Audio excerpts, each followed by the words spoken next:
ನಮಸ್ತೆ ಟಿವಿ 20 ಕನ್ನಡ ವಾಹಿನಿಗೆ ಸ್ವಾಗತ. ಕೇಂದ್ರ ಬಜೆಟ್ನಲ್ಲಿ ಕರ್ನಾಟಕದ ಪ್ರವಾಸೋದ್ಯಮದ ಬಗ್ಗೆ ಗಮನ ಹರಿಸಿದ್ದಾರೆ ಎಂದು ಸಚಿವ ಎಚ್.ಕೆ. ಪಾಟೀಲ್ ತಿಳಿಸಿದ್ದಾರೆ. ಹಾವೇರಿಯಲ್ಲಿ ಮಾತನಾಡಿದರು. ಕರಾವಳಿ ಭಾಗದಲ್ಲಿ ಅಭಿವೃದ್ಧಿ ಬಗ್ಗೆ ಪ್ರಸ್ತಾಪ ಮಾಡಿದ್ದಾರೆ ಎಂದಿದ್ದಾರೆ.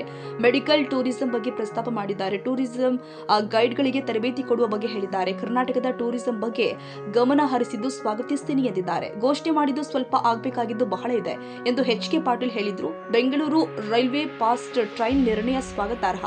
ನಮ್ಮ ರಾಜ್ಯಕ್ಕೆ ನೀಡಬೇಕಾದ ನ್ಯಾಯಯುತ ಪಾಲು ಎದುರು ನೋಡ್ತಾ ಇದ್ದೀವಿ ಎಂದು ಪಾಟೀಲ್ ತಿಳಿಸಿದರು.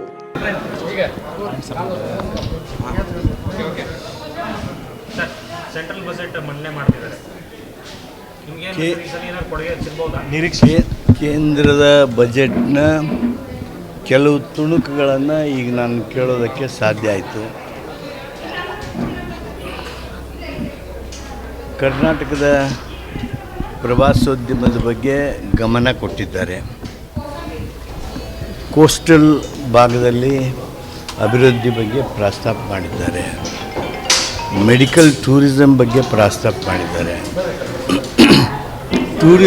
ಟೂರಿಸಂ ಮಿತ್ರಗಳು, ಟೂರಿಸಂ ಗೈಡ್ಸ್ ಅಂತ ನಾವು ಹೇಳ್ತೀವಿ, ಅವರನ್ನು ವಿಸ್ತೃತವಾಗಿ ತರಬೇತಿ ಕೊಡಬೇಕು ಹಾಗೆ ಅಂಥೇಳಿ ಅದು ಒಂದು ಘೋಷಣೆ ಇದೆ.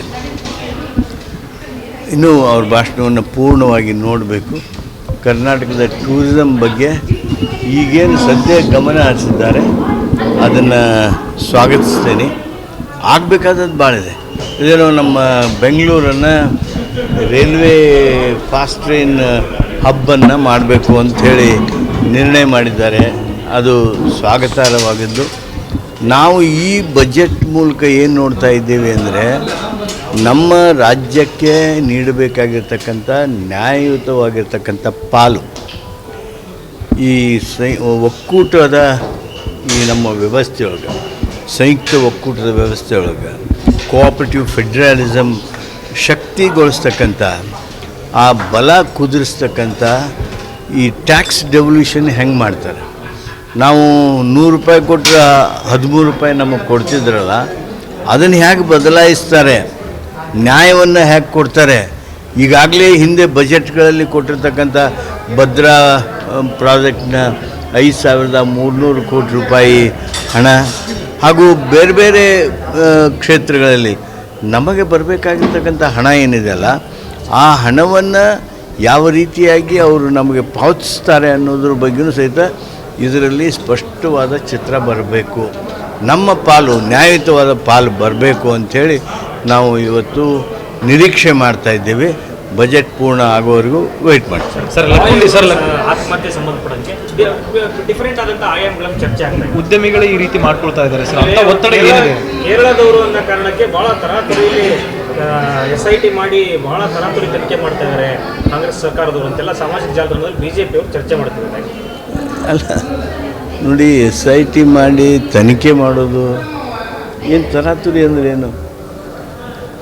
ಜನರಲ್ಲಿ ಯಾವುದೇ ರೀತಿಯಾಗಿ ಅನುಮಾನಗಳು ಬರಬಾರ್ದು. ತಕ್ಷಣ SIT ಮಾಡಬೇಕನ್ನೋ ನಿರ್ಣಯ ಮಾಡಿದರೆ ಅದು ಒಂದು ವಾರ ಬಿಟ್ಟು ಮಾಡೋದಾಗುತ್ತೆ. ಬೇಗ ಮಾಡಬೇಕು ಅಂದರೆ ಸುಳಿವುಗಳು ತಕ್ಷಣ ಸಿಗ್ತಾವೆ ಅಂಥೇಳಿ ಆ SIT ಮಾಡಬೇಕಾಗಿರ್ತಕ್ಕಂಥ ನಿರ್ಣಯ ಏನಿದೆ ಅತ್ಯಂತ ಸಮಂಜಸ. ಸಿದ್ಧಾರ್ಥ ಅವರ ಸಾವು, ಅದಾದ ನಂತರ ರಾಯ್ ಅವರ ಸಾವು ಸಂಬಂಧಪಟ್ಟಂತೆ ಈ ಇನ್ಕಮ್ ಟ್ಯಾಕ್ಸ್ ಡಿಪಾರ್ಟ್ಮೆಂಟ್ ಒಂದು ದುರುಪಯೋಗ ಮಾಡ್ಕೊಳ್ತಾರೆ, ಬೆದರಿಕೆ ಹಾಕೋ ಪ್ರಯತ್ನ ನಡೆದಿದೆ ಅಂತ ಚರ್ಚೆ ಸರ್. ಒಂದು ಕಡೆ ನನಗೆ ಆ ವಿಷಯದಲ್ಲಿ ಹೆಚ್ಚಿನ ಮಾಹಿತಿ ಇಲ್ಲ. ನಾನು ಅದರಲ್ಲಿ ಏನೇ ಪ್ರತಿಕ್ರಿಯೆ ಕೊಡಬೇಕಾದ್ರೆ ನಾನು ಅಧ್ಯಯನಿಸಬೇಕು, ತಿಳ್ಕೊಳ್ಬೇಕು. ನಾನೇನು ನೀವೀಗ ಮಾಧ್ಯಮದ ಮೂಲಕ ತಿಳಿಸಿದ್ದೀರಿ ಅಷ್ಟನ್ನು ಮಾತ್ರ ಅರ್ಥ ಮಾಡ್ಕೊಂಡಿದ್ದೇನೆ. ಆ ಕಾರಣ ನಾನೇನು ಪ್ರತಿಕ್ರಿಯಿಸೋದಕ್ಕೆ ಹೋಗಿಲ್ಲ. ಲಕ್ಕುಂಡಿಯಲ್ಲಿ ಉತ್ಖನನ ಆಗ್ತಾ ಇದೆ, ನಿರೀಕ್ಷಿತ ಪ್ರಮಾಣದಲ್ಲಿ ಸಫಲ ಆಗ್ತಾ ಇಲ್ಲ ಅನ್ನುವಂಥದ್ದು ಸರ್. ಇದಕ್ಕೆ ನೋಡಿರಿ, ಉತ್ಖನನ ಅಂದ್ರೆ ಇದು ಲಾಂಗ್ ಸ್ಟ್ರೆಚ್ ತಪಸ್ಸಿದೆ. ಲಕ್ಕುಂಡಿಯಲ್ಲಿ ಉತ್ಖನನ ಆದಾಗ ಇನ್ನೂ ಪ್ರತಿಫಲ ಆಗಿಲ್ಲ ಅಂದರೆ ಏನು ನಿಮಗೆ ಬಂಗಾರ ಸಿಗ್ಬೇಕು? ನಮ್ಮ ಮಕ್ಕಳೇ, ನಾವು ಬಂಗಾರಕ್ಕಾಗಿ ಉತ್ಖನನ ಮಾಡ್ತಾ ಇಲ್ಲ. ಅಲ್ಲಿರ್ತಕ್ಕಂಥ ಏನು ಕಲಾ ಸಂಪತ್ತಿದೆ, ಅಲ್ಲಿರ್ತಕ್ಕಂಥ ಇತಿಹಾಸ ಏನಿದೆ, ಅಲ್ಲಿರ್ತಕ್ಕಂಥ ಬೇರೆ ಬೇರೆ ಪ್ರಾಚ್ಯಾವಶೇಷಗಳಿವೆ, ಇವುಗಳ ಬಗ್ಗೆ. ಆಮೇಲೆ ಅದು ಏನೇನಿತ್ತು ರಾಷ್ಟ್ರಕೂಟರು, ಚಾಲುಕ್ಯರು, ಬಾದಾಮಿ ಚಾಲುಕ್ಯರು, ಕಲ್ಯಾಣಿ ಚಾಲುಕ್ಯರು, ಕಳ್ಚರೂರು, ಇವರೆಲ್ಲರೂ ವಿಜಯನಗರ ಅರಸರವರೆಗೆ ಅದು ಒಂದು ಅತ್ಯಂತ ಮಹತ್ವದ ಸ್ಥಳವಾಗಿರ್ತಕ್ಕಂಥದ್ದು.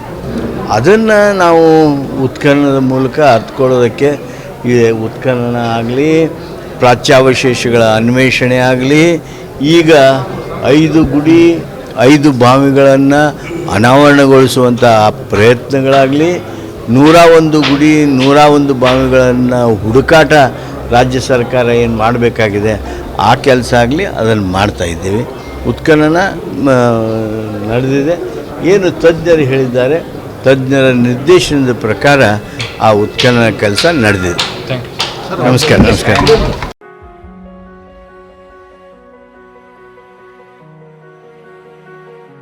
ಕನ್ನಡಿಗರ ಮೆಚ್ಚಿನ ನಿಮ್ಮ TV20 ಕನ್ನಡ ವಾಹಿನಿ ಇದೀಗ ಟಿವಿಯಲ್ಲಿ ಲಭ್ಯ. ಕರ್ನಾಟಕ ಮತ್ತು ದೇಶ ವಿದೇಶದ 360 ಡಿಗ್ರಿ ಸುದ್ದಿ ವಿವರವನ್ನ ಪಡೆಯುವುದಕ್ಕೆ TV20 ವಾಹಿನಿಯನ್ನು ಲೈಕ್ ಮಾಡಿ, ವಿಡಿಯೋಗಳನ್ನು ಶೇರ್ ಮಾಡಿ, ಕಮೆಂಟ್ ಮಾಡಿ, ಸಬ್ಸ್ಕ್ರೈಬ್ ಮಾಡಿ. HCN ಕೇಬಲ್ 842 ನಂಬರ್ನಲ್ಲಿ ಹುಕ್ಕೇರಿ ತಾಲೂಕು ಹಾಗೂ ಸಂಕೇಶ್ವರದ ಸುತ್ತಮುತ್ತಲಿನ ಹಳ್ಳಿಗಳಲ್ಲಿ ಲಭ್ಯ. PCN ಕೇಬಲ್ 129 ನಂಬರ್ನಲ್ಲಿ ಹಾರುಗೆರೆ ಸುತ್ತಮುತ್ತಲಿನ ಹಳ್ಳಿಗಳಲ್ಲಿ ಲಭ್ಯ. ರಾಯಬಾಗ್ ಡಿಜಿಟಲ್ ಚಾನೆಲ್ ಕೇಬಲ್ 80ನೇ ನಂಬರ್ನಲ್ಲಿ ರಾಯಬಾಗ ತಾಲೂಕಿನ ಸುತ್ತಮುತ್ತಲಿನ ಹಳ್ಳಿಗಳಲ್ಲಿ ಲಭ್ಯ. UDCN ಕೇಬಲ್ ನೆಟ್ವರ್ಕ್ ಉಗಾರ ಸುತ್ತಮುತ್ತಲಿನ ಹಳ್ಳಿಗಳಲ್ಲಿ ನಿಮ್ಮ TV20 ಕನ್ನಡ ವಾಹಿನಿಯೂ ಲಭ್ಯ.